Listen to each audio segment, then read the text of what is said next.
Hello and welcome to Sally's Custom Playworks. Today we are going to be making, dun dun dun, treasure boxes. These treasure boxes are made using Agateware, which is a mixture of two clays that we put together to create this beautiful woodland look. So this is my little box that I created the other day. It's pretty dry, so I can take it apart and show you the inside.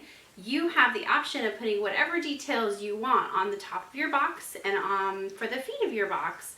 This is such a fun project, and I really hope that you enjoy doing it with me. Okay, for this project you are going to need a bunch of little balls of your white clay and your red clay. Now, making agateware is kind of an interesting thing because we're going to be taking two clays that are the same firing cone temperature. So this porcelain stoneware mix is a cone 5-6 clay, and this red, beautiful Oregon red clay is a 5-6 clay as well. And they're both at the same consistency, and they both have a similar shrink rate. So if you have all those things, fire temperature is the same, the shrink rate is similar, and then also the consistency is similar as far as dryness. You can mix them together and it's not a problem. What you're going to do is you're going to need a bunch of balls of the white clay, and you can just pull it off with your fingers, or if you have a wire clay cutter, this is going to be really helpful for you today. And if you don't have a wire clay cutter, I recommend using like a cotton string, or embroidery thread could even work. If you've got a good piece of embroidery thread, I would get that together. You're also going to need for this project your template that looks like this. You'll need a sharp cutting tool in your toolkit, and there are a variety of sharp cutting tools. You could also use a toothpick if you like. You'll need a ruler, a rolling pin, and then you'll also want your slip. And for this project, I tend to use two kinds of slip. I use my red body and my white body and kind of mix them together. You're going to be creating your own slip today. So what you're going to do is you're going to put red and white together. You're going to kind of smash them together, make a little tiny pinch pot. You're going to add some water to this, and then you're going to mix the water in there until it becomes a slurry. And I don't have any water here, so I'm just putting some of my slip in there, making my own slurry here in my own little pot. But if you put a little bit of water in there, you're going to have a nice mixture of both, and that's going to be perfect for making your box. So we've got our slip. I'm going to set that aside. I'm going to show you how to mix this up. And this is really fun to do. What you're going to do is you're going to take 3 white balls, set them down. Now we're going to take 2 similar sized red balls and set them between. Then we're going to take more white balls and set them on top of the red balls. We're going to take 3 more red balls, put them between. I'm kind of making them into little sausages with my hands. Okay? Then once we've got them like that, we're going to smack and press them together. And you can do 3 layers of that. So I would do 1 more layer of all of that. I'd have to get some more red clay out. It's going to be a non-issue. You're going to see what I'm doing anyway. So I would put 2 more red ones in there ideally. But for now, I'm just going to start smacking these together with my hands. Now you'll notice I'm smacking from the outside of this. I'm not smacking this way yet. I'm smacking along the outside so that they're all nice and long. They look like little sausages still. Okay. And out of this sausage, you're going to make 2 balls that you're going to play with. But what we're going to do next is we're going to wedge this together just a little bit. We're going to use the ram's head wedging method, and you're really not going to spend a lot of time doing this. If you mix the clay too much, you're going to get a mixture of red and white clay that is mostly red, and you're not going to get a very nice spiral. So we're just going to mix just a little bit. And for this ram's head method, what we do is we put both of our hands on the sides, we are kind of pushing down and turning the clay at the same time. So I'm kind of taking my hands, I'm holding it, and I'm kind of pushing down and turning at the same time as I'm rotating the clay around. And this is going to give it a little bit of a spiral. You can kind of see it looks like a ram's head. So I've got the nose and kind of the ram horns there, if you will. And you'll notice I didn't have to do that very much. I just want to mix them together a little bit. The next part is you're going to take your string or your wire cutting tool. You're going to find the half point. You're going to cut it directly in half. And you're going to see your beautiful agating that you've got there. And once you have that, then you can start rolling your slab. So I'm going to do one at a time, set it down, and I'm going to use my rolling pin to gently roll out my slab. We want our slab to be a 1/4 inch thickness, and we also want it to be the same size as our template, okay, or bigger than our template, but the goal is a 1/4 inch thickness. Okay. So you can also look at the back side of your clay. Mine's not very interesting. It looks more interesting on the side that I cut, and it's nice and clean. That's really what you want. It's going to kind of stick to my roller a little bit. I'm going for a 1/4 inch thickness, and I'm also going to check my template and make sure that it fits and that the corners are even. So this one is missing a little bit of its corner and it's a little thin there. So I'm just going to even it up just a little bit more and make sure that it fits. Okay? So I've got that. That's okay. Go ahead and leave it there. I'll adjust. Go ahead and put it back where it was. Okay. Oops.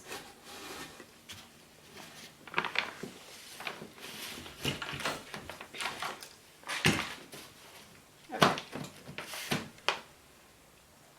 So now that I have my slab rolled out, you're going to do 6 of these slabs. So that means you're going to be making essentially 3 big balls that you cut in half, and then you make 6 because you're going to need 6 sides to your box. Once you get it to this stage, you want to put it on a nice flat surface, and you really don't want to pick them up and move them around. We want them to get nice and flat and hard, and it's going to take between 3 and 8 hours, depending on how warm your house is. So you want to put them in a place where they're not going to get moved. Leather hard, this is the goal, is when you pick it up, it's not going to move around on you. And it feels dry. It's not tacky to the touch anymore. It feels dry. And you can kind of pick it up and move it around without it moving. So that's the goal, is leather hard. And if you want to achieve this faster, you can take a hair dryer to it and hair dryer, or if you have a heat gun, even better, hair dryer it on one side, flip it over, hair dryer it on the other side until it gets leather hard. So we're going to continue working. I'm not going to work on this slab because it's not leather hard, but I've made some leather hard slabs that we will just continue working with. So I'm going to set that one aside. I can show how to make a slab one more time, just so in case you missed it. Your rolling pin can get a little dirty, so if you notice that the top of your clay is getting really red, like you put too much red clay in there, or it's just kind of saturated your rolling pin, you can take a cloth and wipe all the red off of your cloth and then start again, and that'll keep your slab nice and clean and not contaminate all your beautiful white spots. You can see this one isn't mixed all that well. I could have done the ram's head method a little bit more. So I'm kind of picking it up and turning it as I go. Slowly rolling it out, making sure it's nice and flat. Checking to make sure that my template fits and that all the corners are even. It's almost there, not quite.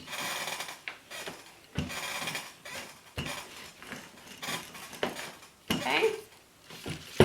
Check it again. And that one is good to go.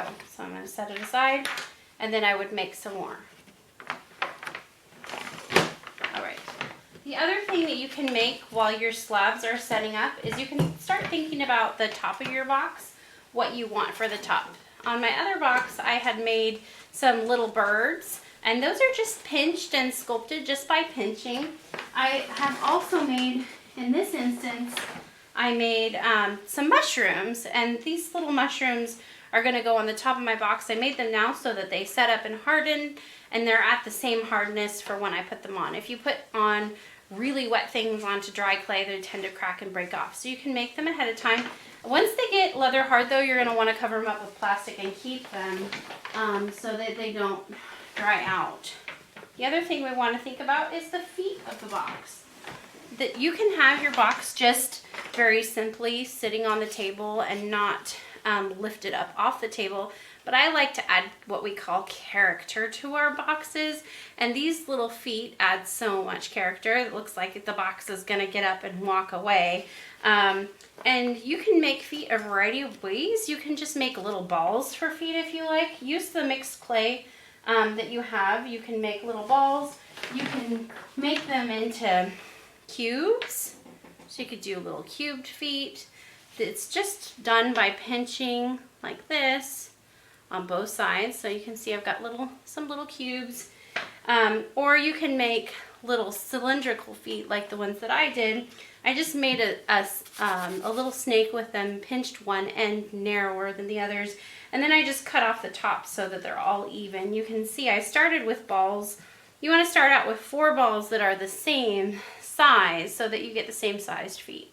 And you'll want to also set those aside while your clay is drying. So I'm just going to keep those aside. And now we can talk about construction of our box. So I've got my leather hard clay here. It is nice and leather hard. It's all set up. You are going to be creating your box with template. And so I have these cookie cutters that I normally would use. It's very easy. You just put it on there and push down. I'm going to show you how to do it with your template. So when you do use your template, you're going to want to find the prettiest spot on here possible. What gives you the most interesting look. So I think that that's probably the prettiest spot, but I have to move it over just a little bit to make sure I don't fail to get that corner. Okay, so I have this, and I am going to put my ruler on there, and with a straight edge I'm going to cut straight across. So I'm holding the ruler down as I cut, and I'm cutting it straight across.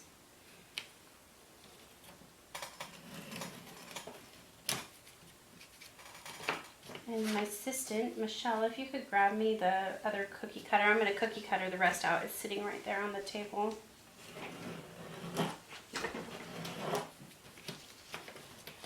And one more. 4. So holding the ruler nice and tight, pressing and cutting. So I've got my first square. It's ready to go. It seems a little uneven on one side, so I must have cut one of these sides not exactly straight. If that happens, you can use a ruler and kind of look at it and say, ooh, yeah, that's definitely not straight. It kind of bows up there. I was right. And hopefully that will not create an issue because I ended up cutting a little bit off there. Okay, so that one is ready. I'm just going to set it aside. We're going to do 6 of these. I'm going to cut them all out. Here's my next one. And my next one. I'm just going to use my cool cutting tool here. Pressing it on there, cutting it out.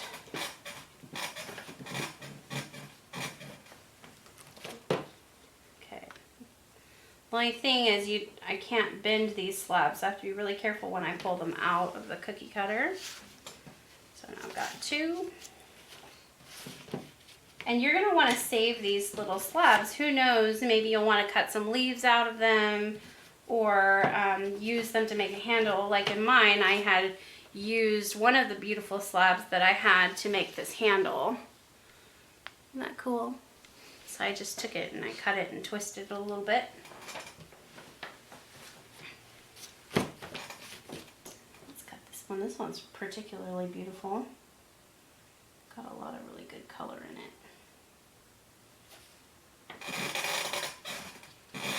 Oops. My slabs are a little bit thinner than 1/4 of an inch, I'm noticing. It's going to make for a really nice light box. But not ideal. You want it to be 1/4 of an inch if you listen to the instructions. Don't listen to my own advice. Here we go. A few more. 1 and 2. This one here has some really beautiful spots in it, and then one side of it is very, very red. So I'm going to try to get closer to the really pretty spots. It's hard to tell what's the best spot.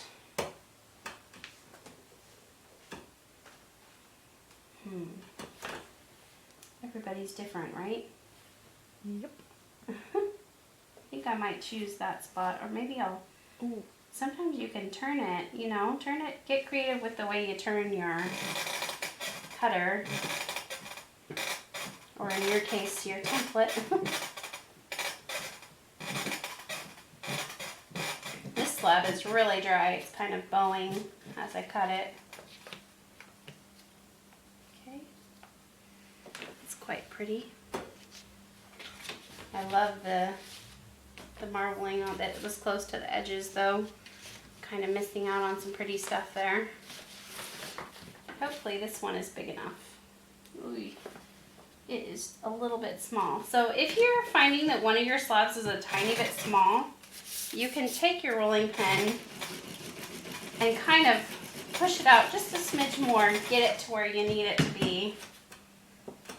Oh, that will get me there.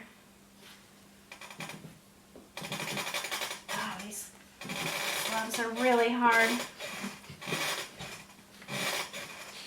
If you cut them when they're too hard, you could crack them. So these are good though. I mean, they're good enough for me to handle and move around, and not bad. So we've got 5 there. Now I need 1 more. Last one.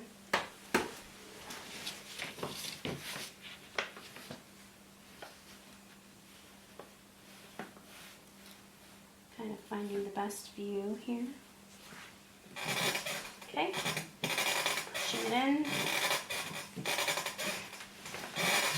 Stand up. Whoops. Okay, so I bent my slab pulling it up. That's not ideal. I want to really try to keep them flat. Will that have the same memory effect as when you bend it when it's wet? It will. It will kind of remember it when it's fired and kind of warp on me a little bit. So it might not be a perfect box in the end. But for demonstration purposes, this is just fine. Just try not to bend your slabs at all. Okay, so the next thing you need to think about is the inside of your box. When you open up a treasure box, you want the inside to be really beautiful. So you might want to think about which slab you really like. You also want to think about the top of your box. I really like this one a lot, so I'm going to choose this for my top. And you can kind of set them all out. Wow, that one's pretty. This one might be nice for an outside piece. I think I'm going to use this one as my inside piece and these for my outside pieces. And you can kind of play with them. You can also turn them over and see if you like the other side. I tend not to like the other side. They look dirty. So just be sure you're putting the correct sides together. Okay, so I'm going to move my little thingies out of the way so I've got some room to work here.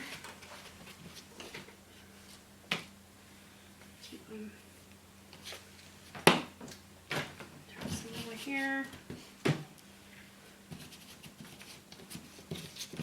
Okay. Now, let's talk about construction. Whoops. So when we construct this, we're actually going to construct, this one is not set up as much as I'd like. we're gonna do these two outer sides first, then we're gonna do this side and this side. So we're gonna do the two outer sides first, and we need to do what's called scoring and slipping. Anytime we put two things together, we have to score, which means to make little marks. I'm gonna put this here, and I'm gonna put this here. This is gonna tell me where things go. I'm working on kind of a bubble here. My table isn't. Could you hand me one of those boards? This is just a piece of drywall I'm gonna work on. I'll make it a little easier for you to see, and also I won't be working on the bubble of the table.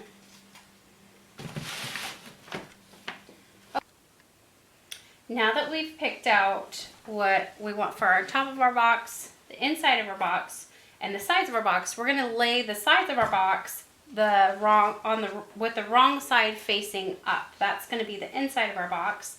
The bottom piece, you want the right side facing up so that when you open up your box, you see that beautiful piece on the inside.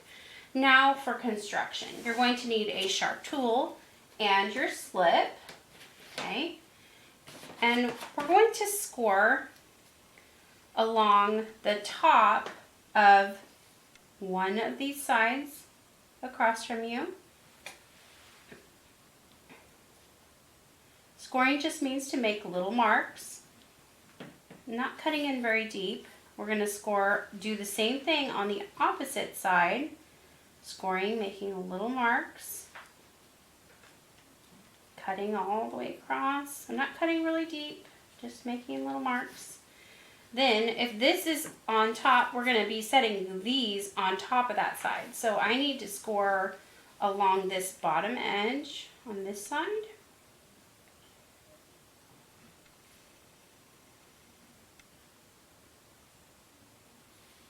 And then score along. Do the same thing on the other side, the bottom edge.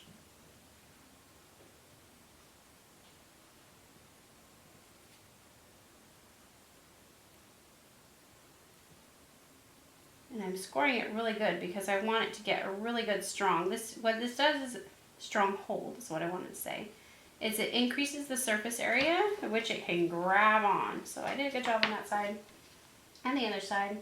Now I'm going to add my glue just to one side. We are going to use a liberal amount, and I don't want to chintz out on the glue. Okay, the glue is our slip. It's just clay and water mixed together.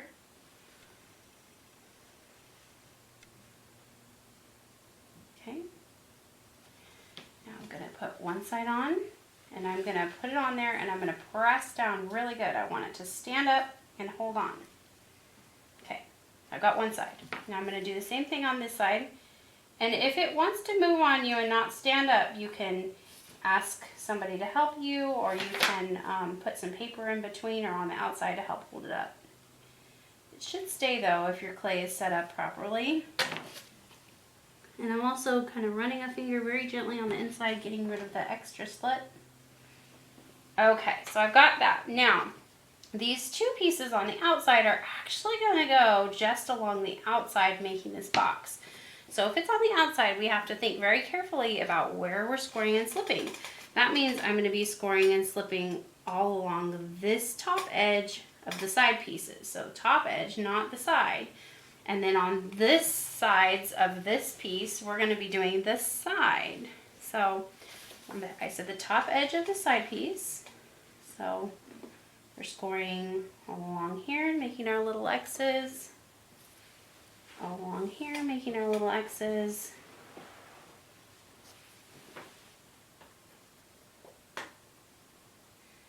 And I'm actually going to move it so it's in a better spot for me to make my score marks. And then again here. And I'm doing a really good job scoring, so are you. And then we're going to do the same thing on this. So I'm going to score along this edge where it's going to be attaching to. So making my little X's.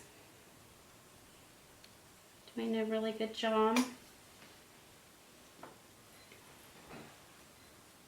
I need a little more water, please. and maybe a new pinch pot or something.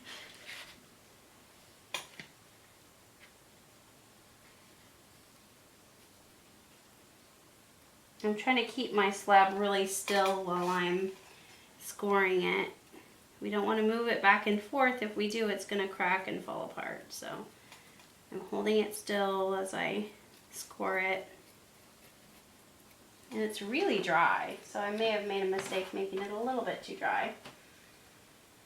I'm going to get some slip going here. Comes out too fast out of that. There we go. Did you want some of the white too? Yeah, I'm just going to mix a little bit of them together. Get myself a good mixture going. Okay. Now I'm going to put my slip, thank you, along one side here. Put my slip on the other side there. And along the bottom. Now this is the tricky part. Not moving those two side slabs and pressing it together. So I am going to press it together. Kind of like a zipper. You start at the bottom and work your way up.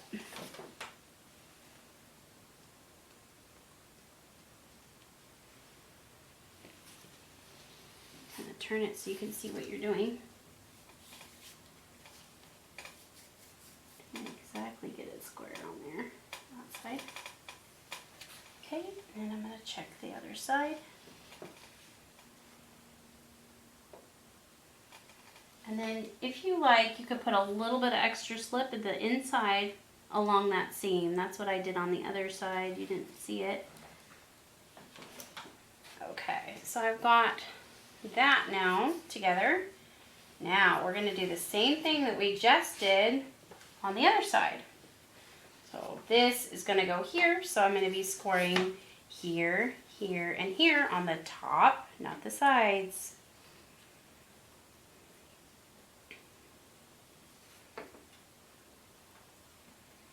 A little tricky to know where to score and where to put the pieces. It's a little tricky, but we got it down now.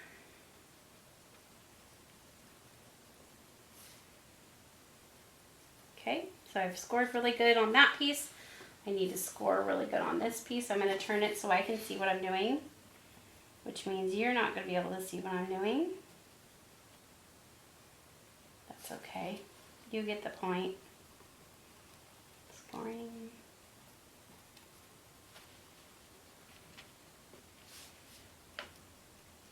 And this piece is really nice and dry.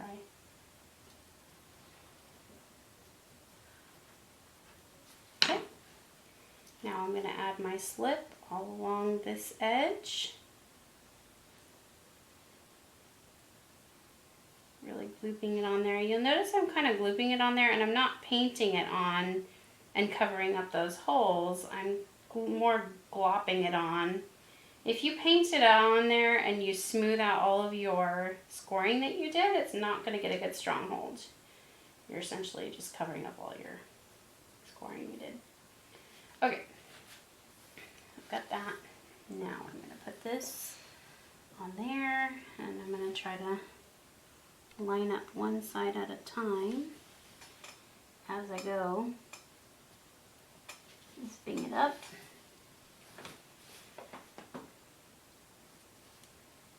Okay. So I've got my box now pretty much constructed. I'm going to use my finger and get the slip evened out on the inside seams. Maybe add a tiny bit of slip to the inside, smoothing it out and making it look nice. It's hard to get your finger in those cracks, that's why I'm using the paintbrush. Okay. Now you're going to want to check all of your side seams and make sure they're together.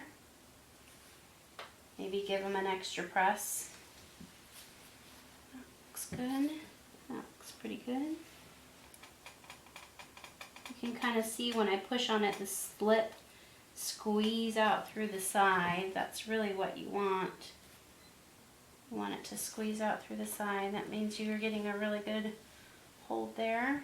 Check this bottom seam. I just very carefully flipped it over. Okay, now lift the back. Okay, so you'll notice that your box is not quite a box now. You've got these side pieces that are not matched up with the top piece. So we're gonna cut that off. What I'm gonna do is I'm gonna set it on its side and take a ruler and cut it off. Or you can just leave it upright if you want. Take a ruler, set it there, and then use your straight edge to pull it across the ruler. That works also really well, cutting it off. And it actually doesn't put so much stress on the sides if you do that. So what I do is I have my ruler here. I'm kind of holding it in place.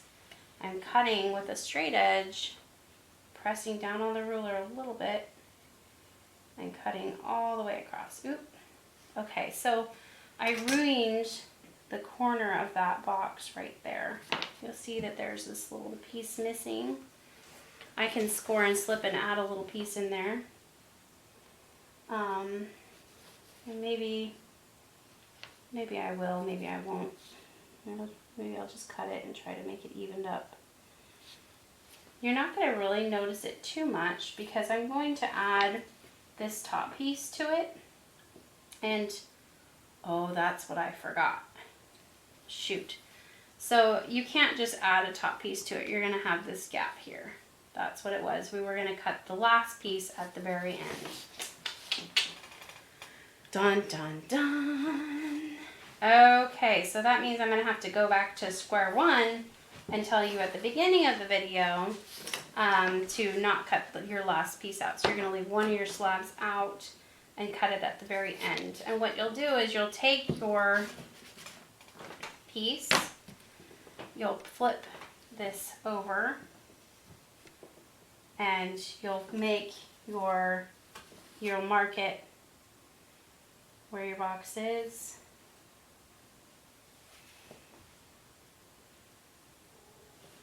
And then you'll cut it out. And that'll be your top piece. And then you'll glue that onto there.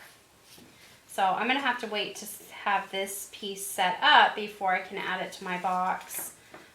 Or what I can do is I can add an extra little jaunt to this one to close it up. And I think that that's what I'm gonna do in this instance because I really like this piece.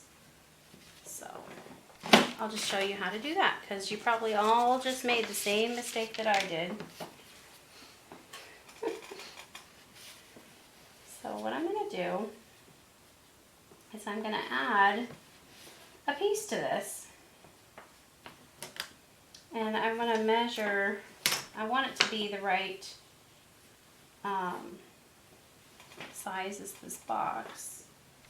So I'm going to carefully pick it up and turn it over.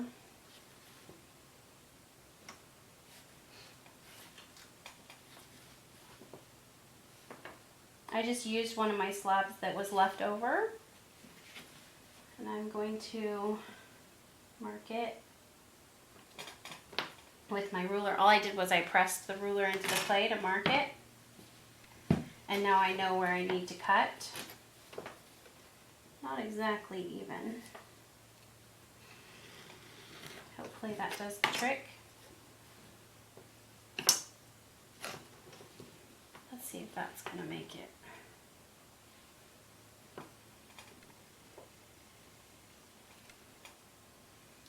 So it's pretty close. It's a little big. I'm going to cut just a little bit more of it off.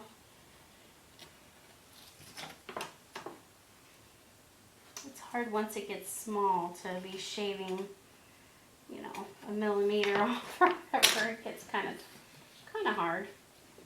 And now I'm going to score and slip this piece on here, and then I can score and slip the whole thing to my box. So a little awkward, not ideal what I did there. I jumped the gun in the beginning. That's okay. People make mistakes, right? There's Oh, right. Okay, Usually it's just the assistant though. so I've got my slip and I scored both sides. Now I'm going to put this together. It's nice and leather hard. Now, this is going to become the top of my box. And it's not perfect by any means, but it could be worse, I suppose. Yes. The only concern is that it's not really even in thickness. So when you pick out a piece to add to the side, just make sure it's the same thickness. So you don't want one really thin and one really thick and then attaching them, then it's going to create even more problems. Okay. So now I can just very simply score and slip this onto my box and we'll be good to go to the next stage. So scoring all along the top. And you might be wondering, why am I scoring and slipping this lid on there? And the reason is because I want to cut a different lid out to make a key so that the lid sits on nicely. If you don't have to do this. You can just leave your lid separate and then it will just set on there nicely and you can pull it off. But then it will slide around. It doesn't have a key to hold on. You can add some of these scraps that you have to the inside, making a square along the inside, and that will create a key that it will hold on. The other way to do it, which is what I'm doing, is I'm going to score and slip it on there, and then I'm going to recut my lid off. And I think it looks a bit more professional and special when you cut the lid off in the way that I'm going to show you.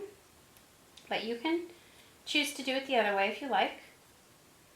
I think this way is a little faster as well than trying to make a key that fits just perfectly and then keeps it flat and all of that. You're going to get a much better fit to your box if you do it the way that I'm showing you. Okay, so I've scored and slipped. I've made all my X's there, all my X's here. Didn't get X'd there.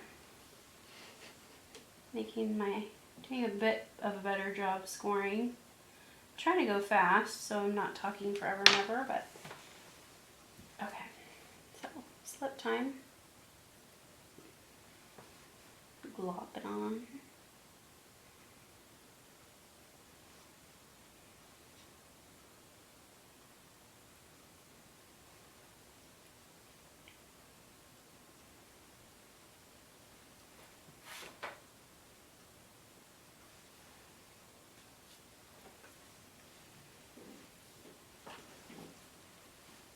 So I'm pressing and then I'm just kind of sealing it, pressing down, and then I'm just kind of sealing it with my finger just like that. Wow, that's so beautiful. I'm impressed. You can see the slip kind of oozing out. That's what we want.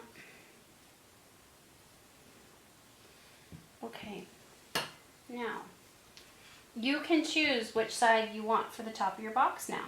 So now you can kind of turn it around, make sure all the seams are fitting nicely. This one was kind of popping apart, so I'm squishing it again, smoothing it out. Kind of turn it around, look at all the sides and make sure your seams are tight. You don't want them springing out after it starts to dry. Okay, so now decide which side you like best. I love this zigzag in this piece, so this is going to be the top of my box. Even though it's not perfect and it has this weird added piece to it, It's like a horizon. I'm not going to worry about it. I'm going to let it go.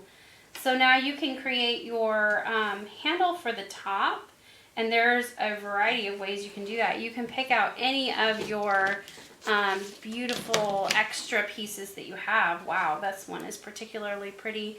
But you can look through them and just cut some off and then decide how you want to add it to that. You could do a little bit of a twist to it. You can do it like a traditional handle that's just curved. cut it smaller. You want to get it to the size that you like it and attach it.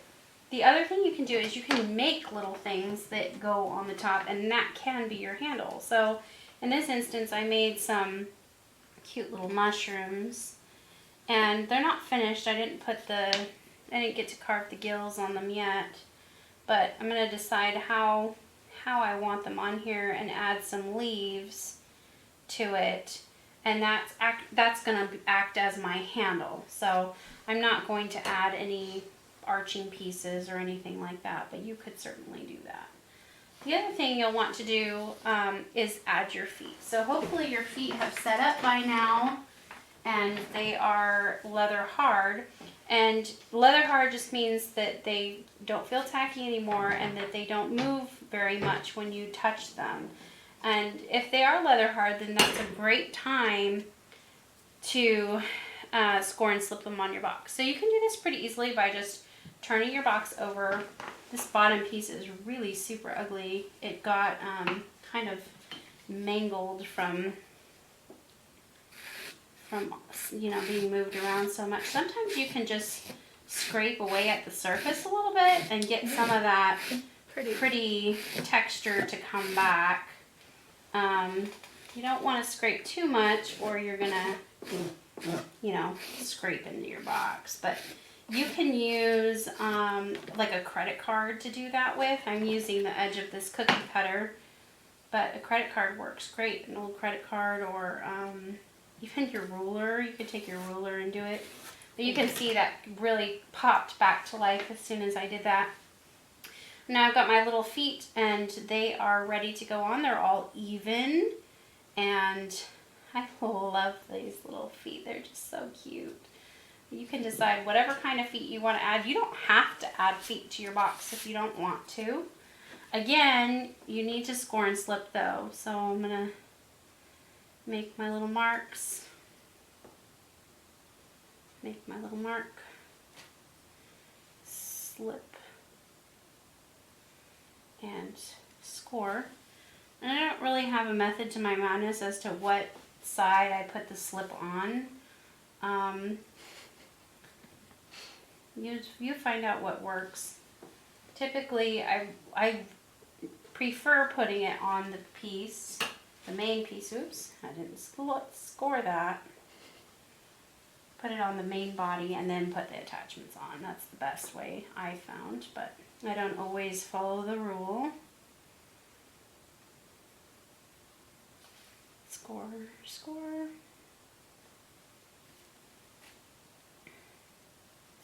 Slip, slip. And then when you turn it over, you'll make sure that it's nice and even after you turn it over. So I used similar size balls when I made these so that they're all about the same length. And I did measure them to make sure that they were the same length. But sometimes depending the angle of the foot that you have it on, one side will be higher than the other. And all you need to do, I'll show you, is kind of bonk it on the table a little bit and that will create an even surface. So right now it's a little wobbly. We don't want that. I'm going to bonk it on the table a little bit and it's going to even it right up. Okay? That is looking like a pretty sharp box. Okay. So my feet are even, a little high on one side. Okay.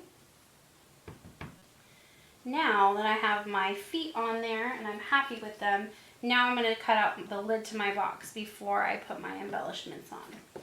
So you're going to take a sharp tool, and in your kit you have a plethora of sharp tools. This is my favorite sharp tool. It's kind of a triangle shape. And you can mark it out with a pencil ahead of time where you want to go. I always just kind of eyeball it, and I want to show you this one. I did it in an arched pattern, so I know kind of which direction this goes. It's not going to go this way. It always goes back in the same way. And so anyway, you can draw it on there. You can do a zigzag pattern. You could do like a lock and key pattern. I think maybe this time I'll do kind of a lock and key pattern. Well, maybe I won't do that. I really liked the arched method that I did before. It was very easy. So for the arched method, all I did was I got down on the level of the box and then just followed my eye along and cut it. But again, you can mark it with pencil. It's really hard for me to mark it from this angle and see what I'm doing. So you have to kind of trust that I'm, but what you can do if you want it to be even is use your ruler, measure down an inch and mark it on each corner. So an inch on each corner, that's going to be the corner of my lid where they go together. So that way it's the same on each corner. So I'm going an inch down, marking. Okay, so at least that part will be even. And then you can pick it up and you can draw what you want. I very lightly drew a little arch there.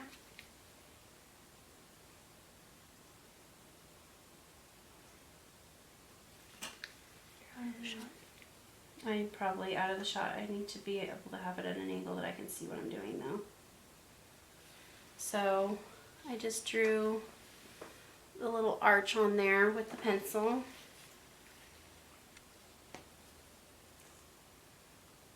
again. There we go. So I've got my 4 arches. I'm going to clean my space off just a little bit. And start cutting. Might clean this up just a little bit, see if I can get that nice bright white color back. Whoop.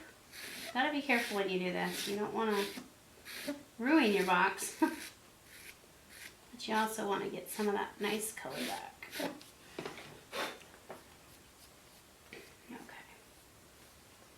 So I got my color back. Clean my space. Now I'm going to start cutting. So for this, you're not going to be able to see what I'm doing, I don't think. But I'm just cutting into it.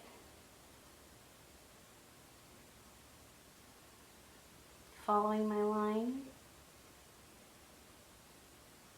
I'm gonna be careful on the corners. If you pull out hard, you're gonna break your corners.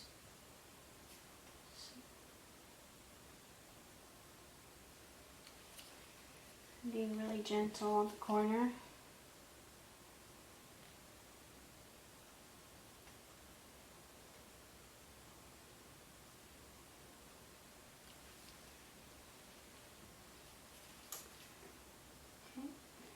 Last one.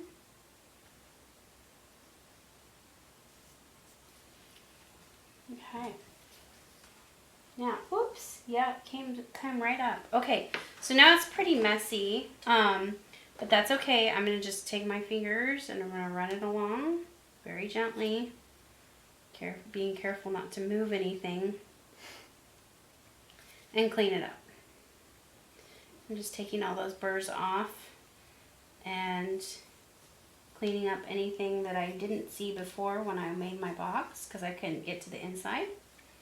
And you can, this is a great time to put your name on it. I'm using a pencil, that works pretty good. And the year, Sally, 21. Now I'm going to set this down and I'm going to also clean off all the burrs on the other side. So, just running my finger along. I'm trying not to move my slabs at all. If you move your slabs, it's not going to be even anymore. So, just cleaning up all those little pokey things. We call them burrs. I'm kind of moving it around by accident. Gotta be real careful. Sometimes I'll scrape it off with a tool. That's the fun thing about clay is we have a million tools and most of the time we use them for different, all jobs. Sometimes I don't even know what some of these tools are for, but I just use them indiscriminately. Okay. So I've got that cleaned up. Now hopefully this will fit on there nicely still. It does, which is beautiful. And now I can put my little addition on the top, just like so, and score and slip it on really good. Now the first night you're done with this, you're going to want to cover it loosely with plastic.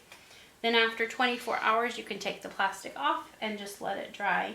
When you transport this to go get it fired, put it in a box with some packing materials around it so that it doesn't topple over in the car. Anyway, I hope you enjoyed this project. I really love making these boxes. They're so fun and unique and different.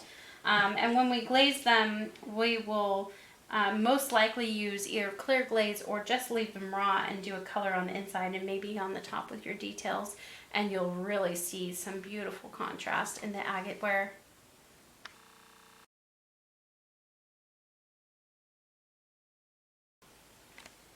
Hello and welcome to Sally's Custom Clayworks. Today we are going to be making, dun dun dun, Agateware treasure boxes. Okay, stop it.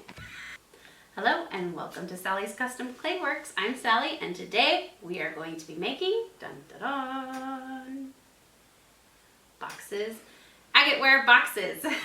That's a mess. Try again. Absolutely beautiful. So I thought that this would be fun to translate into other projects. So here we go. We're going to start by mixing up our clays here, and we're going to move the camera. You really want the prettiest piece to be the top of your box. Put one piece inside here. Whoops. There we go, they're all falling down. This is too thick, so I'm going to add just a smidgen of water to it.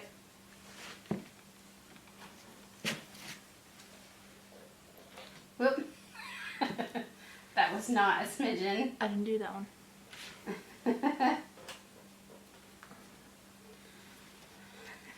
Okay, add that to the side. To the side. No, my fingers are kind of gross. My pants. Okay, I'm gonna push this on here, one side. Now you're gonna need like 800 fingers to do this. If you're a kid, you might want to ask mom or dad for some help. Whoops, or an assistant. So Michelle, if you can come here and hold that side. Whoops. Go. Okay. Go on the other side. It should stand up on its own, but they're a little thin, so. Blooper. It's not a blooper.